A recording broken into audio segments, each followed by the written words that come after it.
é justamente quando ela entra na idade do climatério, que a partir dos 40 anos é quando a estatística mostra que o homem e mulher não mais estão se equiparando em depressão. A mulher, ela vai e dobra a taxa. E dá pra gente entender por quê, né? Por que será que dobra? O que que acontece com a mulher após os 40 anos? É a montanha-russa climatérica.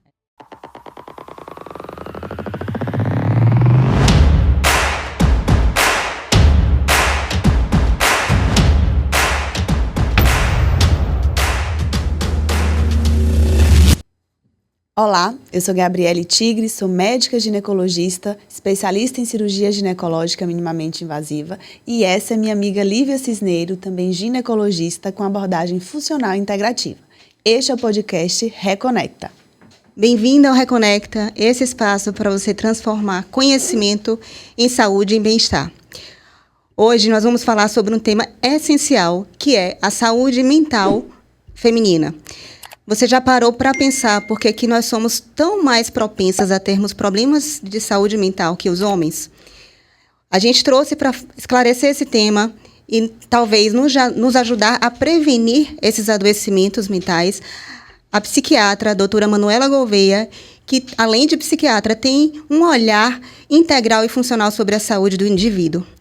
Manu, a gente sabe que as mulheres têm 2 vezes mais chances de desenvolver depressão e ansiedade. E queria que você nos ajudasse a lançar luz sobre isso, né? Por que você acha... Porque você sabe e com certeza percebe que é tão mais prevalente entre as mulheres as doenças mentais.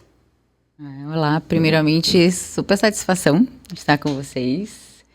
E passar conhecimento é uma coisa que me motiva pra caramba.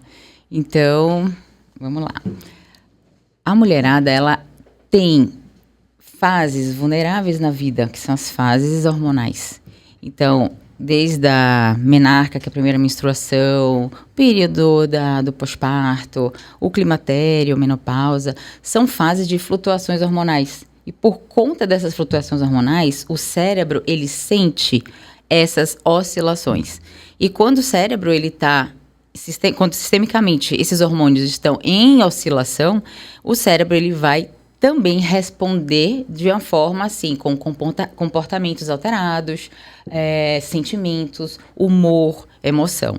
Então, a mulher per si já tem vulnerabilidade. E aí, por que 2 vezes mais chances de ter depressão?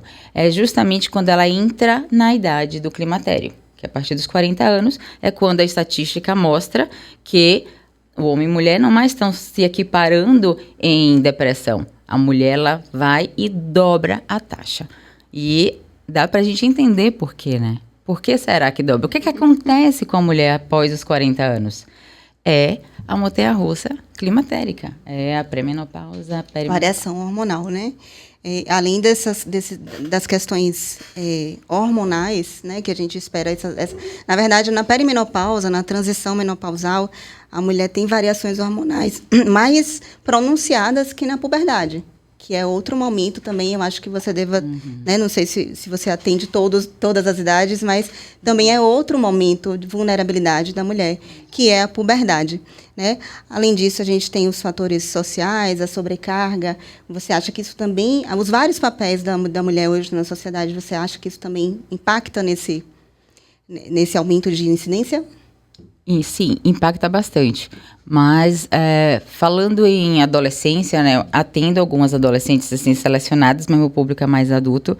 Mas sabe que hoje em dia, os transtornos de humor, infelizmente, têm aumentado assim, de forma avassaladora nos jovens, mas vou falar em mulheres, né?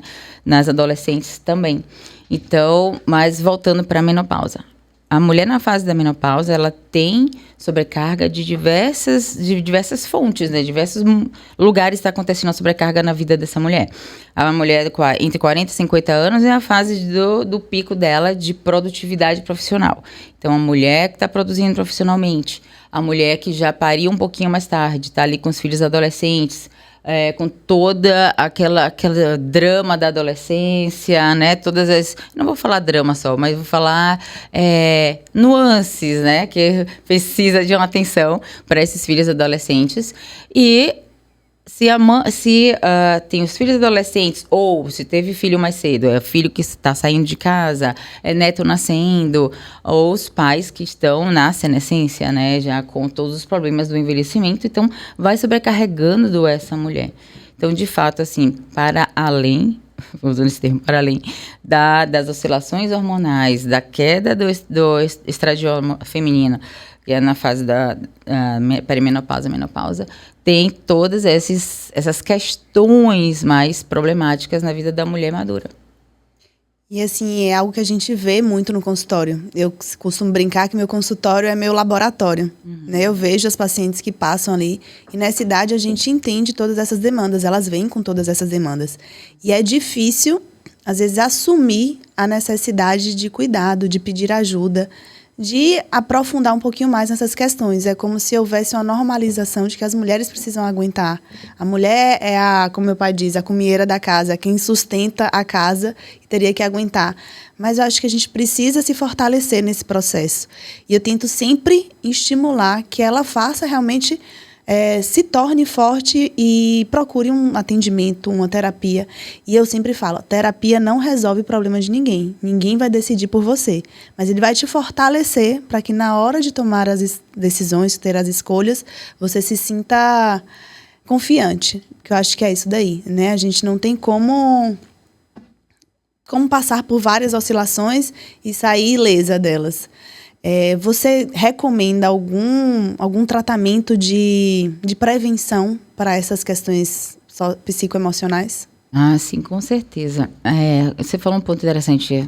O processo terapêutico, senão todo mundo deveria fazer, porque a terapia, o processo terapêutico, não é só para quem está em adoecimento, e sim porque a vida já é adoecedora normalmente. Então, a psicoterapia te dá ferramentas de fortalecimento para você enxergar de uma forma diferente o problema. Tabu, né? Exatamente.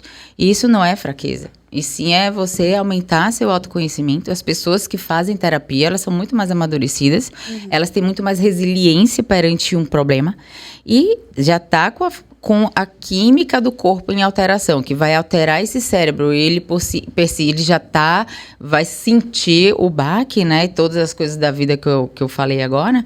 Essa mulher, se não tiver um bom autoconhecimento, um amadurecimento da vida, ela pode ficar realmente sentindo muito emocionalmente, sabe?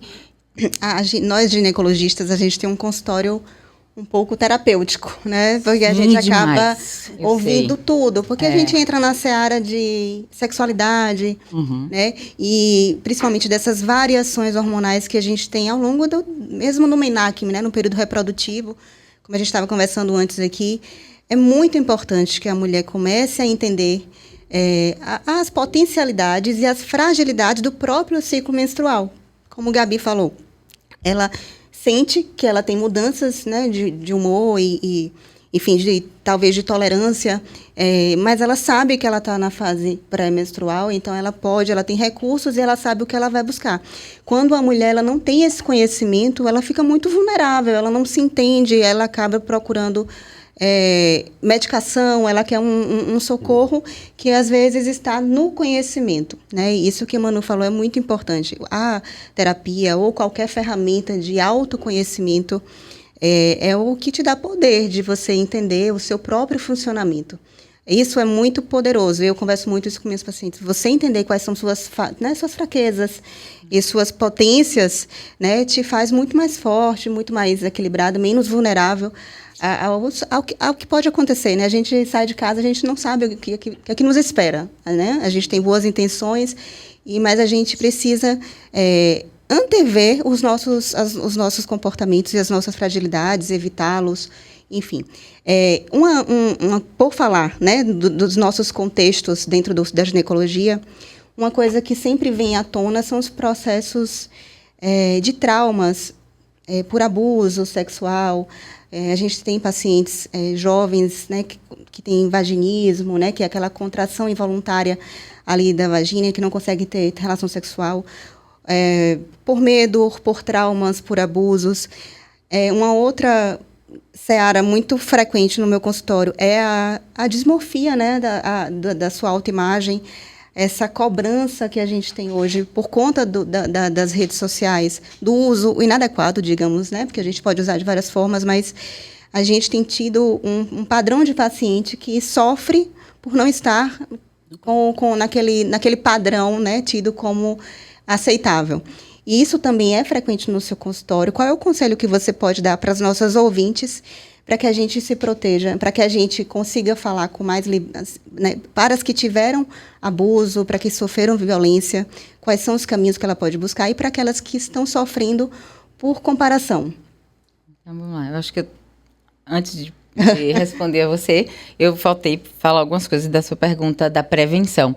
Além de psicoterapia, fazer sempre atividade física, tá sempre cuidando de si, tá sempre não só cuidando do outro, que a mulher ela tende a sempre cuidar do outro, do próximo, da mãe, do filho, do marido, e dela ela vai se negligenciando. Aí é quando chega lá a partir dos 40, 45, 50, que falam, nossa, eu tenho que cuidar de mim, vai correr atrás, eu tenho que fazer atividade física.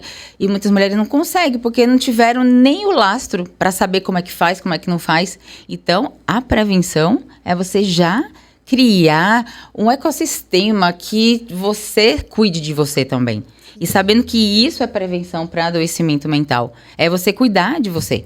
Se você cuidar de si, tiver com a mente sã, organizada, equilibrada, você consegue dar mais ainda de você para os outros que você quer resolver, ajudar a vida e etc. Eu tiro por mim, eu cuido muito melhor dos meus filhos quando eu estou bem comigo mesma. Exato. Isso é para todas as esferas. Exato. E a gente tem as pessoas, né? Eu também tô nessa. Eu mudei minha cabeça. Que a gente, não, deixa a gente em segundo plano, que eu vou resolver isso aqui primeiro, depois eu vejo a mim. Não, tem que ser um negócio paralelo, cara. Mesmo sendo muito difícil, você tem que arrumar pelo menos 3 vezes na semana, fazer uma atividade física, cuidar da alimentação, parar de ficar comendo porcaria. Mulher, quando chega numa certa idade, quer começar a aumentar o consumo de álcool ou continuar aquele consumo que quando era mais jovem fazia. Não dá mais, o cérebro não é o mesmo, nosso organismo não é o mesmo, a gente não metaboliza o álcool já como antes. Então, não tem como você ser o que você era. Você tem que ir se organizando. Falando de trauma, realmente, eu respondi tudo? Sim. Falando de trauma, essa questão de mulheres que foram abusadas, mocinhas que foram abusadas, ela traz realmente um peso muito grande. São meninas que vão tender a terem mais depressão. O trauma é um fator de risco para a depressão, porque altera a química cerebral. O trauma, o estresse é algo muito forte. Você mexe no eixo hipotálamo pituitário adrenal. E às vezes esse eixo fica tão mexido, que é o eixo do estresse, fica o eixo tão mexido que às vezes ele não volta mais a ser como antes. Como assim, organizado. Mas aí a gente tem como ficar remediando, organizar essa pessoa de Deus para que ela tenha uma rede de apoio de psicoterapia, medicamentosa também, quando bem indicada, né? Então, é comum, infelizmente, a gente em consultório psiquiátrico aparecer essas pessoas que foram abusadas, meninas que foram abusadas, terem o vaginismo, dispareunia, dor no ato sexual, por conta desse trauma. E existem ferramentas terapêuticas que ajudam no trauma, por exemplo, reprocessamento de trauma, MDR, programação neurolinguística, hipnose. Então, naquele momento da anamnese psiquiátrica, um psiquiatra que tem essa mente aberta, essa visão 360, ele consegue, vai encaixar bem aqui no MDR, você vai encaixar melhor aqui no hipnose, a gente conversa sobre espiritualidade, depender da espiritualidade do paciente. Então, tem que trazer várias facetas, porque a saúde mental não é só remédio, você aproveita, não, é muito além. É muito além, que a gente traz traumas, a gente traz dores da nossa vida. A vida é com dores. É dores e delícias. Uhum. Mas temos as dores. E tem pessoas que às vezes não conseguem administrar bem as dores. Não tiveram. Baixos, né? Exato, não tiveram esse respaldo. E você falou também das oscilações. Não, da paciente. Das comparações, né? Do padrão, do peso ideal. E isso eu vejo, né, que gera sofrimento. E abuso de medicações, abuso de drogas, enfim. que a gente pode falar para essas meninas, né? Porque isso é mais comum, sim, na mulher mais jovem, mas eu tenho visto isso em todas as idades. Todas as idades. Isso é uma coisa muito da cultura brasileira, né? Da estética ser muito mais feroz. Você vê nos outros países não é tão assim. Estados Unidos, a Europa, a mulher, quando vai chegando mais 40, 50 anos, ela vai cuidar da vida dela, não fica muito na estética. E aqui é uma inversão. A mulher, ela tem uma pressão pela estética. Isso vai desde jovenzinha pressão pela estética. É realmente o processo terapêutico, fazer uma terapia adequada que vai dar a mão para essa menina e mostrar a ela as belezas que ela tem, né? Não, claro que a gente tem que tentar ser sempre o melhor a cada dia. Mas você comparar um padrão com outro, eu nunca vou poder me comparar a uma modelo. Eu sou grandona, eu sou corpulenta, eu não vou chegar àquilo ali. É mostrar a realidade. Não, a sua realidade não é essa. Se você entrar nessa realidade de você se comparar com essa biologia, é uma coisa biológica, você vai adoecer. E olha só, como entra na depressão, como fica ansiosa, como fica com mal-estar na vida. Você perde tanto tempo passando mal, se sentindo mal com você mesmo. Você acha que vale a pena viver dessa forma? A gente vai fazendo essas provocações, trazendo ela pra gente, né? E botando ela pra cima. Uai. Eu tiro por mim. Quando eu era mais jovem, né, na adolescência, eu me achava muito magra. E aí eu queria ter corpo, queria ter bumbum, porque naquela época era bumbum que era o... E aí, hoje eu vejo na maturidade que eu falei, meu Deus, obrigada por não ter escutado os meus desejos.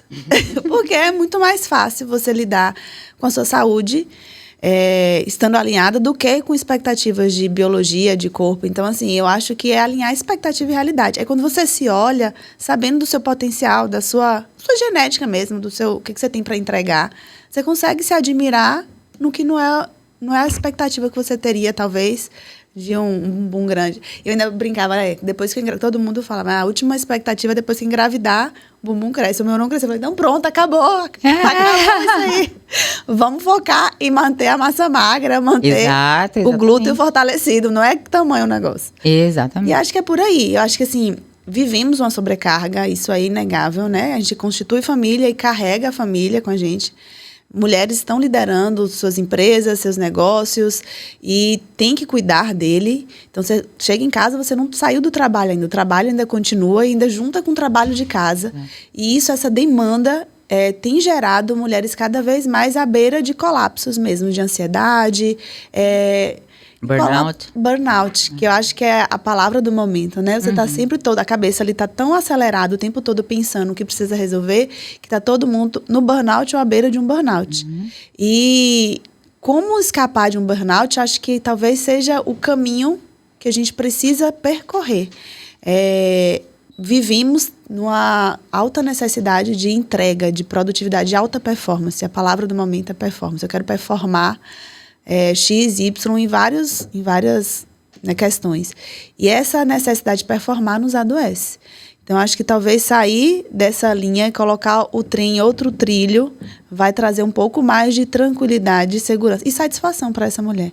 Né? Assim, para mim, o que funciona é meditação, apesar da dificuldade de desligar a mente, é muito difícil. O mindfulness, que é realmente, acho que é para todo mundo. E, assim, eu acho que o caminho é esse. Tentar sair do que... Se estão te pressionando muito numa área, saiba dizer não conseguir, não vou dar conta. Estão te convidando para uma aula e você está com outras sobrecargas. Você não quer decepcionar quem te convidou. Não é o momento. Agora eu preciso entender que eu não posso. Acho que essa gentileza com a gente mesmo é o que vai deixar a gente um pouquinho mais equilibrado aí. Pois é, isso sem se conhecer, sem o autoconhecimento, não rola, né? É impossível. Ela só vai, eu vou, só vai. E quando vê, a mulher tá, como diz, burnoutada. Ela tá esgotada, porque o burnout é esgotamento. Antigamente se chamava de estafa. Não sei se vocês já ouviram. Estafada. Minha avó chamava, ela tá estafada. Eu adoro esse termo, até hoje eu uso. Então, tá estafada. Então, é a estafa. Só que antes a mulher não trabalhava como antes. Porque realmente essa pressão de que a mulher tem que trabalhar na mesma monta, mas a gente vai entrar agora em sociologia, vai dar ruim. É errado. O corpo da mulher não foi feito para trabalhar agressivamente como o homem. Não foi feito. E eu tiro por mim, que eu já tive 3 burnouts. E não é porque é pressão do meu marido, porque ele falava, você não precisa disso. Mas é porque eu queria trabalhar, eu gostava, aquele tesão de trabalhar. Até o dia que você não quer ir. Exatamente. E aí até o dia que eu não quero ir, até o dia que eu ficava me questionando, será que é isso mesmo que eu quero da vida? Poxa, eu adorava atender os pacientes psiquiátricos e agora eu não sei se eu quero mais, não, eu não quero, acho que não quero não, vou fazer outra coisa, vou vender coco na praia. Burnout, é isso. Mano, essa sensação de esgotamento, acho que é familiar para todas nós, especialmente algumas profissões, mas a medicina, ela cobra, né, da gente, a gente não sai do consultório e acabou o trabalho, né? Gabi, que opera, ela não dorme sem checar, sem revisar a cirurgia inteira dela para saber se foi tudo certo, se ela fez, enfim. Então, a gente realmente é mais propensa, e em especial as nossas colegas que ainda dão plantão noturno, né, que, né, não dormem e tudo mais. Quais são os transtornos psiquiátricos mais comuns entre as mulheres? Sem dúvida nenhuma é ansiedade. A mulher, eu já estou falando per si pra caramba, né? A mulher, ela tem um perfil mais ansioso do que o homem, por natureza. E a ansiedade generalizada, são várias ansiedades, né? Então, mas ansiedade, preocupação excessiva, de difícil controle, medos é muito presente no público feminino. E depressão também. Mas a depressão a gente vê mais lá a partir realmente dessas flutuações climatéricas. A mulher, a partir dos 40 anos, é quando a gente vê mais acontecer as depressões. Mas ansiedade, sem dúvida, é top 1. E os transtornos alimentares? Que a gente, né? Agora aí, faz uns anos aí que a gente vem, né? A gente já falou um pouco dessa parte de cobrança, de pressão social com o peso ideal, enfim, e da vulnerabilidade da mulher que acaba se comparando, enfim. E isso é uma porta aberta, né, para os transtornos alimentares. Que seriam, o que são, para que as pessoas entendam, né, e possam identificar sinais de alarme caso estejam passando ou sentindo isso. Transtorno alimentar é algo prevalente também. E muitas vezes vem junto com depressão ou vem junto com ansiedade. Né? O comer compulsivo. Transtorno alimentar é tudo que está no âmbito da alimentação que transtorna a vida daquela mulher, que está disfuncional, que está adoecido. Então, a compulsão alimentar tem sido bastante frequente, principalmente as mulheres que trabalham bastante, que têm sobrecarga, porque tem que trabalhar, filhos pequenos em casa, cuidar de casa, autocobrança. Então, o cérebro, ele vai buscar uma forma de amenizar essa dor emocional. E ele vai lembrar logo carboidrato, doce, para aumentar a serotonina. Ele vai, então, dar esse craving por doce. Então, compulsão alimentar tem sido bastante frequente também no público feminino. Agora, os transtornos alimentares com relação a peso, mas nas jovens. Anorexia e bulimia também têm o seu espaço. Cada vez mais, essas meninas que se comparam em rede social, achando que tem que ser parecida com fulana de tal, com tal blogueira, elas vão ficar buscando esse corpo ideal a todo custo. Então, pode desenvolver um transtorno alimentar ali, ajusante. Então, tem que estar cuidando, tem que estar sempre pensando que você não pode comparar, não existe esse negócio de comparação, você não é igual a fulano de tal. A mulher interessante não é a mulher só bonita. A mulher mais interessante é a mulher que entrega, que fala, que consegue raciocinar bem, que é interessada em perguntar as coisas, que tem conhecimento. Isso é uma mulher interessante, porque com o passar da idade, a beleza ela não vai ficar como antes, da juventude, do vício. A mulher interessante é a mulher que entrega intelectualmente. Interessante você falar sobre isso, porque a gente que trabalha com mulheres, a gente vê que existe um processo, assim, a partir dos 40 principalmente, de uma necessidade de, na verdade, um apego à sua imagem antes dos 40, mais jovem, e uma necessidade de buscar manter-se jovem sem muita aceitação as características mesmo que a gente vai perdendo ao longo dos anos. E isso dói porque, assim, a gente começa a sentir. Eu já comecei a sentir também. Então, assim, você começa a sentir. E é difícil você se aceitar. Eu acho que essa aceitação realmente é algo que é a resposta de milhões aí para todas as idades. Para jovens que não têm muita maturidade e se espelham numa blogueira, e as mulheres mais vividas que vão perdendo um pouco das características da juventude, que é doloroso também, né? Sim, perder. Não tem dúvida. como a gente amenizar. E assim, uma dúvida que eu quero te perguntar agora.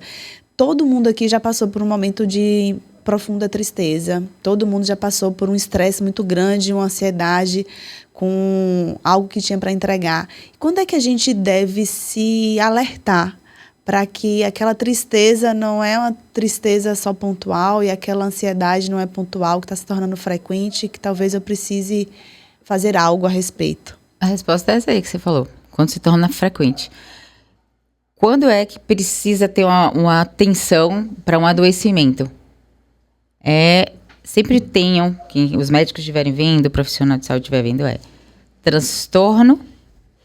transtorno funcional, ou seja, prejuízo na funcionalidade. Não está trabalhando, não consegue trabalhar como antes, não consegue mais cuidar das coisas dela como antes, prejuízo da funcionalidade ou sofrimento significativo.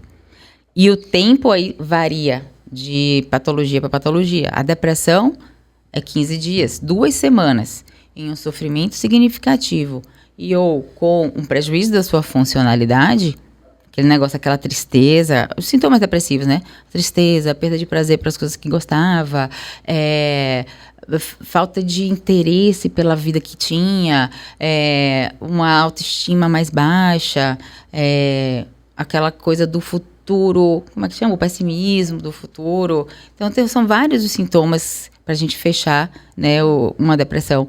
Tem que ser 15 dias. Ficou 15 dias continuadamente, a maior parte dos dias da semana, aí, pelos critérios diagnósticos, já se fecha uma depressão.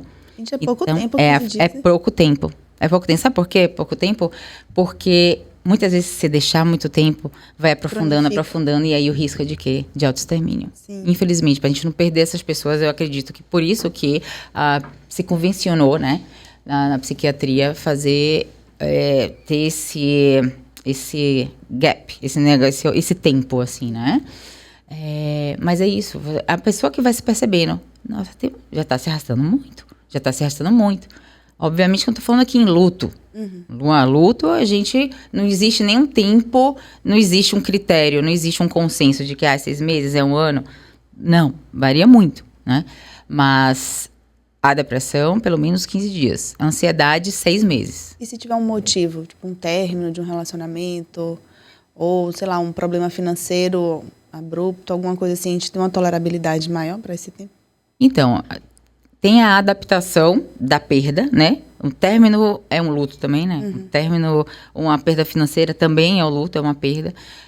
Existe uma tolerância, mas vê que a pessoa, em vez de, depois de passar aquele tempo de adaptação, de resolver, de sedimentar a ideia, o negócio não tá indo, tá demorando pra caramba, vai, processo terapêutico, vai pra terapia. Vamos ver o que é, se a terapia não tá melhorando, não tá dando liga, o próprio terapeuta fala, olha, melhor a gente a química do cérebro já tá meio mexida, porque mexe de fato, né? Então, mexe quimicamente no cérebro, vai mexer na sua resposta, que é o comportamento, a emoção. Então, para a pessoa não perder funcionalidade ou ter sofrimento, porque não vale a pena arrastar o sofrimento. A mesma coisa, a pessoa tá com o braço quebrado e deixar quebrado. Tá lá, não, deixa quebrado, vamos ver se ele não juntou. Ah, tá. E agora que eu vou resolver, sabe como é? Então, assim, a dor, a gente não pode tolerar tanto tempo de dor e sofrimento. E é o que se faz, né, na prática. Como? É o que se faz na prática. É o que se faz na prática. Busque logo ajuda.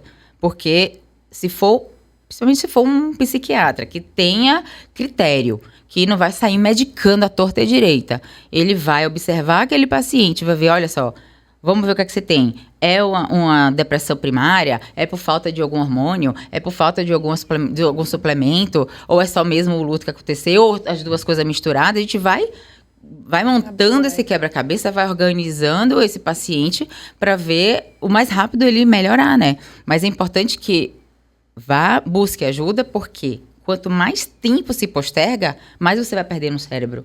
É a mesma coisa no DPOC, que é, por exemplo, um paciente asmático, um paciente com enfisema pulmonar. Cada crise que ele tem de asma e de enfisema que não trata, ele vai perdendo função pulmonar.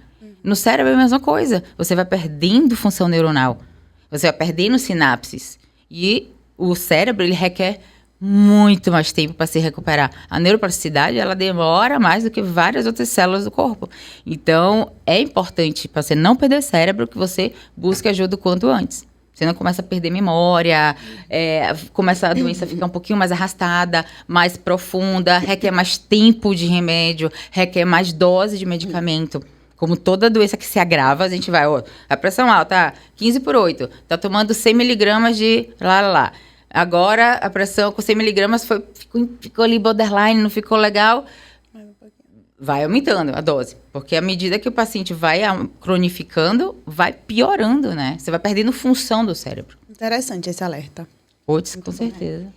Por falar em perdas de sinapses, a gente já até ventilou um pouquinho sobre as alterações da menopausa, mas eu acho que isso é tão relevante porque é um momento da vida da mulher em que ela tem mais chances de ter distúrbios psiquiátricos e de ganhar a prescrição de uma medicação, de um psicotrópico. Inclusive, a mulher que apresenta os primeiros sinais, né, de declínio hormonal, que não são em outro local que não no cérebro, né? Os primeiros sinais de mudanças de variações hormonais são psíquicos, são psicológicos, irritabilidade, alteração do sono, diminuição da resiliência. E a chance dessa mulher que ainda menstrua, né, ir para o médico e relatar essas queixas e, na verdade, ser encaminhado para o psiquiatra, sem que seja reconhecido que isso possa ter um papel hormonal, é muito alta. Né? Então, até 70% das mulheres dessa fase que procuram atendimento médico com essas queixas vão acabar recebendo um psicotrópico. E aí a gente sabe, Manu, a queda o primeiro hormônio a cair é a progesterona, né? Via de regra.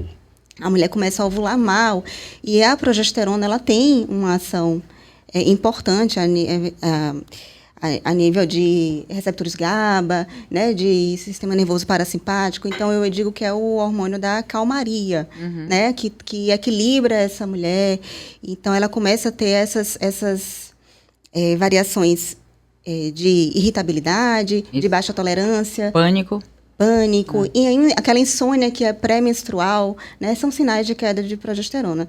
O estradiol, por outro lado, também, né, o cérebro é ávido, né, por isso. E quando a gente chega na menopausa, a gente tem até 30% de queda de energia nesse cérebro, né, da capacidade dessas conexões estarem ativas e usarem a glicose para produzir energia cerebral. Imagina o que é viver, né, com essa deficiência.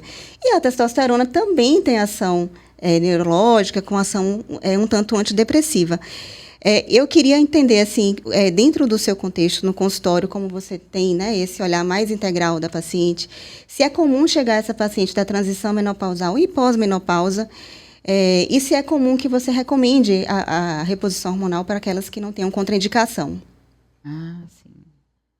Para mim, terapia de reposição hormonal, até que se prova o contrário, teria que ser para todas as mulheres que podem, né, fazer. Então, é comum, sim, aparecer as mulheres que nunca tiveram nada antes e simplesmente, a partir da fase menopausal, perimenopausa, menopausa, elas começam a desenvolver um transtorno mental ou sintomas psiquiátricos, né, seja de ansiedade, depressão, insônia, a cognição mais lenta, né, o brain fog, sim. Mas eu sempre vou estar encaminhando para o profissional, o ginecologista, o endocrinologista, ou o médico que mexa bem com o hormônio, né? Para que ela seja assistida da parte hormonal. O que é que acontece? Às vezes, quando ela vai no psiquiatra, já está em um sofrimento, numa monta tão significativa, que eu não posso me furtar de começar um psicotrópico, se tiver realmente aquele sofrimento que está prejudicando a vida dela. E aí, eu falo, isso aqui tem chance de ser por conta dessas alterações hormonais. A gente começa o medicamento, você vai começar a sua terapia de reposição hormonal, porque até ajustar esses hormônios, possa ser que demore um tempinho, né? Porque não é uma coisa que bom, na primeira consulta você já consegue, já mudou. Então, E aí eu vou assistindo essa mulher, juntamente com o ginecologista, com o endocrinologista, mais ginecologista que faz, junto comigo, assim, que acompanha. Então, a gente vai acompanhando junto, tá? A mulher começa a melhorar, já tem um tempinho ali, já tô bem, já tô estável. A gente tem um período que tenta deixar um pouquinho mais o medicamento, às vezes 6 meses, 9 meses, e aí vai desmamando e ela vai ficando no ajuste hormonal. Perfeito. Acontece que tem mulheres que já tiveram um passado de alguns episódios depressivos, de ansiedade mais patológica que necessitasse de medicamento, tem a parte genética desfavorável, a família toda adoecida, é uma mulher que já teve uma depressão pós-parto também, é uma candidata que na menopausa, na flutuação hormonal da menopausa, ela vai ter ou um quadro depressivo unipolar, ou a gente fica muito atento a uma abertura de bipolaridade, tá? Então, essas mulheres que já tiveram um passado caminhado ali na psiquiatria, essas a gente tem que ter mais cuidado. Porque possa ser que não seja só o hormônio que vai ajustar ela. O hormônio fez ela piorar ou abrir novamente um quadro, sabe? E aí a gente tem que ter mais cuidado e caminhar um pouquinho mais devagar, dando a mão para essa mulher. Ai, que sorte dessas mulheres que conseguem ter um médico psiquiatra com esse entendimento, né, de que a gente que está dando a mão, mas que talvez ela possa caminhar sozinha, ou não, ou entender que, poxa, abrir um quadro por conta da oscilação hormonal. Muito interessante a fala das duas. Aprendi aqui um monte. E realmente é isso, é olhar com individualidade para cada pessoa, para cada mulher, entender, escutar, porque assim, não é incomum a gente ter essas queixas no consultório e às vezes por não saber lidar com essas queixas, os pacientes têm suas queixas menosprezadas ou maltratadas, né? Então assim, realmente é um conhecimento que dá poder. Então se a paciente sabe disso, ela consegue até para onde ir, para qual profissional procurar. E nesse caminho de autoconhecimento, de autocuidado, eu queria, Manu, que você desse realmente assim, um manual aqui para as nossas ouvintes do que elas poderiam fazer para manter uma saúde mental bem tratada, assim, realmente. Prevenir. Mecanismos de prevenção, de fortalecimento. A gente falou bastante da terapia, mas assim, a gente sabe que existem outros métodos além do medicamentoso, do hormonal e de terapia, para poder realmente hábitos mesmo de vida, para fazer com que elas consigam ter uma estabilidade da saúde mental delas. Isso aí. O manual é corpo, mente e espírito, né? A gente pensar esse tripé, corpo da vida, é corpo, mente e espírito. Cuidar do seu corpo, que é esse, eu falo templo. Que é esse templo que Deus te deu. Então, você tem que cuidar do teu corpo como se fosse uma joia rara mesmo. Então, cuidar da saúde, sempre estar com profissionais da área de saúde que olhem para a questão vitamínica, a questão hormonal. Você sempre está atenta a cuidados de hábitos de vida, cuidar com o que come, fazer atividade física regular como remédio. É chato, musculação, dói. Mas você não tem que pensar no processo, e sim no resultado. Então, aquele processo vai te dar um resultado, tem que pensar como remédio. Eu falo assim para meus pacientes, a sua atividade física é no mínimo 3 vezes na semana. Você não vai ter que tomar essa suplementação, esse medicamento todos os dias. A atividade física vai ser também dentro do script do meu programa de tratamento para você. É obrigatório, eu não abro mão. Falo assim, não abro mão. Então, pelo menos 3 vezes na semana vai fazer essa atividade física. Claro que a gente vai destrinchar, depender do sintoma do paciente, qual atividade física seria melhor. Aí que vem o olhar funcional integrativo, né? Para você vai ser um HIIT, melhor você fazer como hoje mesmo, eu atendi uma pessoa, uma jovem que tem muita irritabilidade, ela tem muita irritabilidade. Então, ela quer brigar. É muito briguenta. Aí eu indiquei para ela fazer uma arte marcial. Mas aí eu não vou querer brigar mais? Não, pelo contrário. Você vai entender que não precisa brigar. Ali você vai jogar a sua energia de raiva ali, durante a luta, e você vai eu não falo assim, mas ela vai se disciplinar para você ser mais tranquila no dia a dia.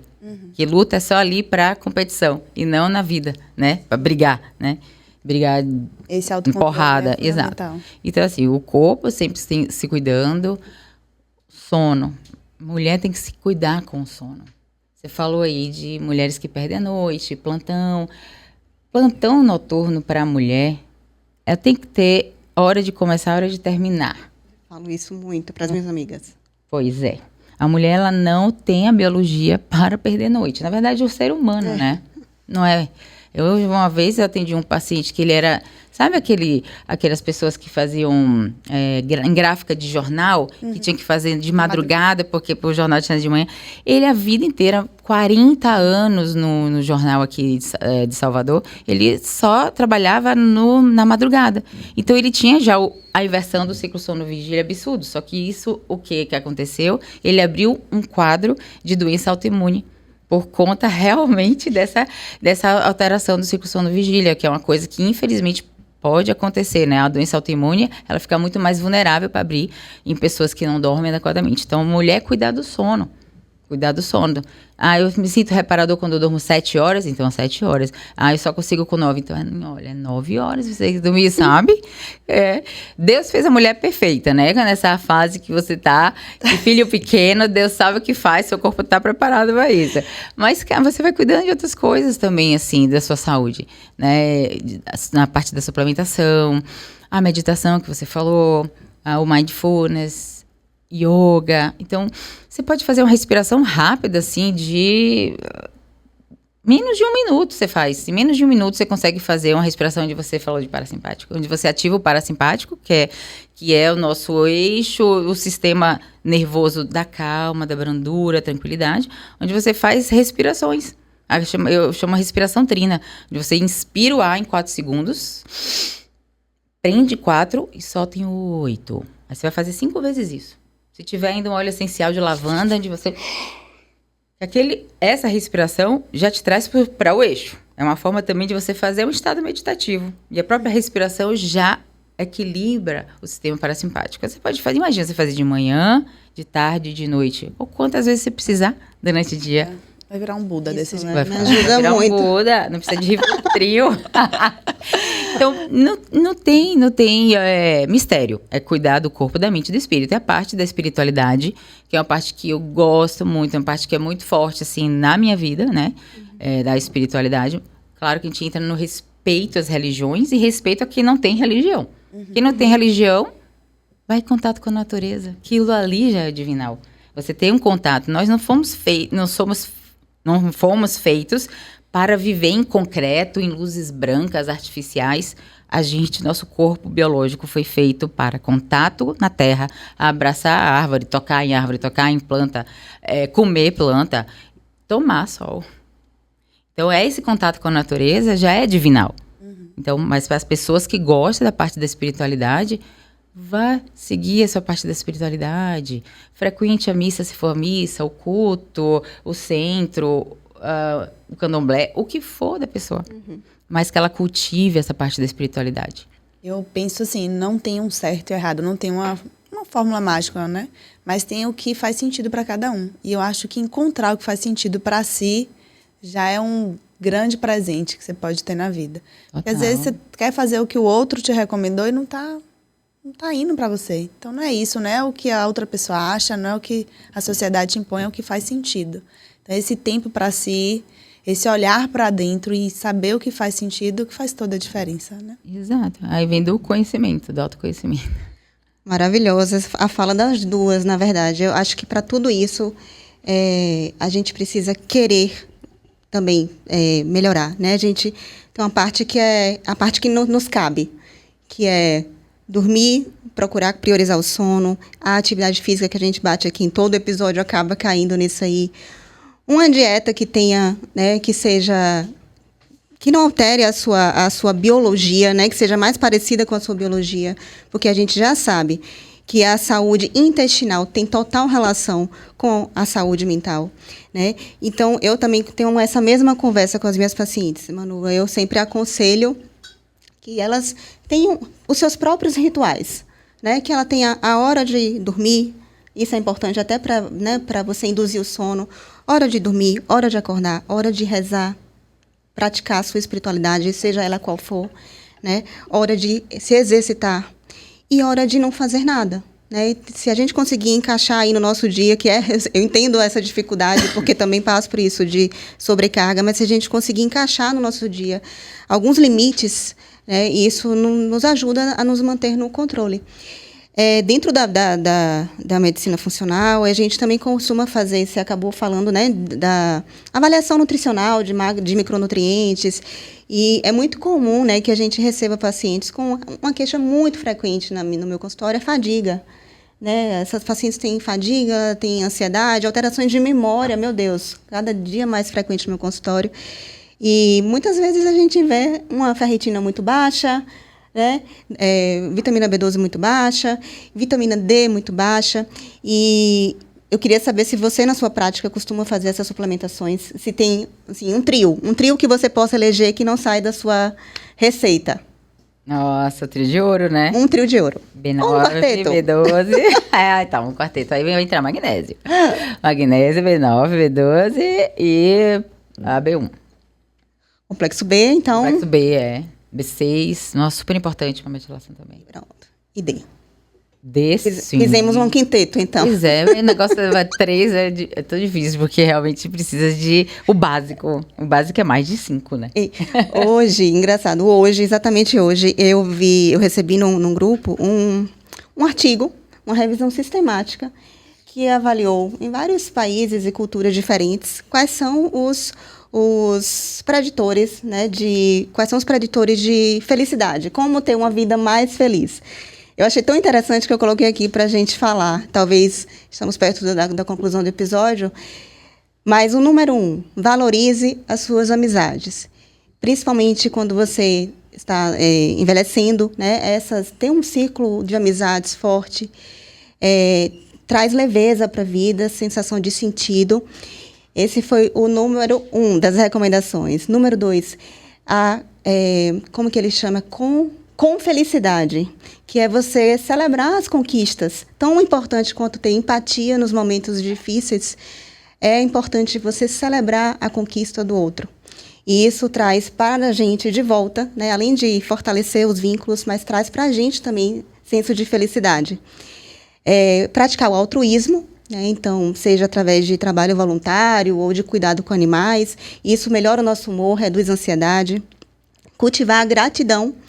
Então, ter o hábito de, talvez nesse momento das respirações que Manu, né, isso é uma coisa que eu faço, então quando eu acordo, pratico essas respirações e em cada inspiração eu agradeço por algo. Então, se vocês sentirem à vontade, pratiquem, porque a gratidão ela faz a gente valorizar o que a gente tem, o nosso presente, e diminui a ansiedade por querer sempre mais. Antecipar momentos felizes, ou seja, planejar, ter planos, né, ter um caderno, algo, ou simplesmente ter planos para algo que você deseja viver. Porque quando a gente fantasia, imagina aquilo ali, muitas vezes a gente pode produzir os mesmos neurotransmissores da felicidade de como a gente estivesse vivendo. Aceitar os altos e baixos da vida, que foi o que o Manu trouxe, porque a gente tem uma cobrança de ser feliz o tempo todo e isso gera frustração, né? E moderar o consumo de cafeína. Embora a cafeína melhore a disposição e o humor, o abuso da cafeína causa irritabilidade e insônia. Então, se a gente puder moderar, limitar a 2 xícaras por dia e que seja a última dose, seja 8 horas antes da hora que você dorme, é muito bom. E aprender a reservar momentos para desacelerar. Eu achei isso fantástico porque isso não é uma matéria de revista, isso é um estudo científico de alto impacto. Perfeito. Muito maravilhoso eu ter trazido isso, porque, nossa, eu adorei. Você vê como o que aconteceu. Top 1, que é você preservar as amizades, ter conectividade, né? Se reconectar com as pessoas. Aconteceu na pandemia. Muita gente adoeceu mentalmente com a falta de conexão. Somos seres que temos que nos conectar com outros seres. Tanto que uma das punições mais severas é o quê? A solitária, né? Quando a punição jurídica solitária é uma punição muito severa, de atos muito brabos, muito perversos, a pessoa vai para solitária, porque a pessoa ali ela vai adoecer mentalmente. A falta de conexão faz perder o propósito, como o Liu falou. A falta de conexão faz você perder o vício de que você é útil. Porque ser útil é uma das coisas que nos leva a sentir propósito da vida, a ter utilidade. Aí entra a generosidade, o altruísmo aí do estudo. Muito perfeito isso aí. Pessoas altruístas, pessoas que têm um propósito, que fazem por alguém, não precisa ser coisa grande não, gente. Até ali no prédio, o porteiro ali tá... Quando é seu aniversário, você vai e dá uma coisinha, faz um bolinho... Poxa, você vê a felicidade na vida, na carinha das pessoas, é isso aí. Poxa, você já tá fazendo um bem-estar danado pros outros, assim. Tem que a pessoa sentir um bem-estar, a não sei que seja realmente uma frieza descomunal. Mas essas conexões, o altruísmo, a generosidade, é o que move o ser humano, é o que move a mente, né? Eu achei perfeito. Para mim foi encerrar com chave de ouro, resumir muito bem nossas questões que a gente falou aqui durante todo o podcast. E, Manu, eu queria agradecer imensamente sua participação. Foi um prazer ter você aqui, reforçando, ensinando e trazendo para nossas mulheres que a gente quer alcançar todos esses conhecimentos de ferramentas mesmo, ferramenta para viver a vida e bem vivida. Eu acho que esse é o intuito, né? De viver e viver bem, ter bons laços e ter... Eu acho que assim, quando a gente tem sanidade mental, a gente tem nossa maior poupança de viver a vida bem. Eu acho que é uma garantia, é um seguro de vida, né? E foi, assim, realmente muito bom ter você aqui. Você e Livinha fizeram uma dupla maravilhosa na saúde mental. Um trio! Um trio! E eu queria deixar o espaço aberto para você falar mais alguma coisa, para algum ponto-chave para chamar a atenção das pessoas que estão aqui ouvindo a gente. Muito obrigada, eu gostei muito. Fico muito feliz, estou aberta a outros momentos que precisarem, assim, que eu possa ajudar em alguma coisa, estou aqui. Então, falando para as mulheres cuidem-se desde sempre. Mas a vida toda eu não me cuidei, agora já era. Não já era. Se você se cuidar agora, você vai ver que daqui uma semana você já vai estar diferente, você já vai estar melhor. Então, cuidem. Tente fazer o máximo de músculo possível, porque a poupança, nosso banco de músculo é o que vai deixar você com o corpo forte. O músculo é importante para o cérebro funcionar adequadamente. Faça terapia se você quiser, se você tiver alguma questão ou queira.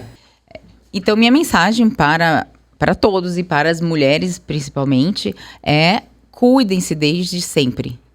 Não deu tempo de se cuidar, eu tenho 60 anos, nunca fiz atividade física, nunca cuidei da alimentação, já era? Não já era. Você se fizer a partir de hoje, daqui uma semana, você vai estar melhor. Daqui a 15 dias vai estar melhor do que daqui a uma semana e por aí vai. Então, tente fazer sempre um ganho de músculo. Os músculos são importantes para deixar esse corpo firme, a mente firme. Cuide do espiritual, se for assim... Se você tiver uma espiritualidade, é um sustentáculo, assim, que não tem tamanho. Estudos já, assim, de grande impacto na psiquiatria mostram como as pessoas que estão ligadas à espiritualidade, que se conecta, que tem esse hábito, né, de cultivar a espiritualidade, elas são mais protegidas do adoecimento mental. Cuidar do corpo, cuidar da parte de hormônios, suplementação, o cuidado com sono. Então, essa é a mensagem final. Cuidar, Cuide-se, né? Cuide-se, se conheça, ter a autocompaixão. Você tem que se conhecer para poder você ter autocompaixão e ver os seus limites. E se dar esses presentes, não é dar presente, vou comer um bolo de chocolate. Não estou dizendo isso. Vai se dar um presente de você cuidar do seu templo, que é o teu corpo. Obrigada, Manu, muito obrigada. A gente se conhece de eventos, já tive aulas suas, já estive do outro lado da cadeira e te ter aqui ao lado para a gente discutir e trazer essas informações que não são populares, infelizmente, né? A saúde mental ainda é tabu para muitas, né? Para a maioria de nós, na verdade. Vergonha, né? Então, eu espero que tenha ficado claro que se tem algo que a gente possa ostentar nessa vida, é saúde mental. Esse foi o episódio de hoje e eu quero te convidar para você compartilhar essa mensagem, seguir os nossos perfis na rede social que estarão embaixo aqui na descrição, deixarem as dúvidas, sugerirem temas, a gente se vê no próximo episódio.